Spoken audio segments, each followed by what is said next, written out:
தமிழர்களுக்கு என்று ஒரு தனியே குணம் உண்டு என்று சொல்வார்கள். அந்த குணம்னா ஒன்னு வீரம், இன்னொன்னு காதல். இந்த ரெண்டையும் விட அதிகமான ஒரு குணம் இங்கே நம் தமிழர்களுக்கு இருந்ததுன்னு சொன்னா அது கொடைத்தன்மையும் மனிதநேயமும், இன்னும் ஒருபடி மேலே போனால் உயிர் நேயம்னு சொன்னா இன்னும் பொருத்தமாக இருக்கும். அதுக்கு ஒரு பெரிய உதாரணம் நற்றிணை என்கிற ஒரு சங்க பாடலை வரக்கூடிய அற்புதமான ஒரு செய்தி.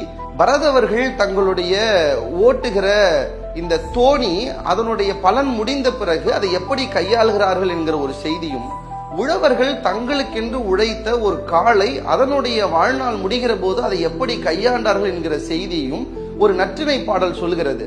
அதை படிக்கிற போது எவ்வளவு ஆச்சரியமா இருக்குன்னா, இன்னைக்கு இப்போதான் சில நூற்றாண்டுகளுக்கு முன்னாடி மனுஷங்களே வேலை செஞ்சு ஒரு 58-60 வயசு ஆயிடுச்சுன்னா அவங்களுக்கு ஒரு ரிட்டையர்மெண்ட் வேணுங்கிறதே நம்ம இன்னைக்கு யோசிச்சு இப்பதான் அதை நம்ம கொண்டு வந்திருக்கோம்.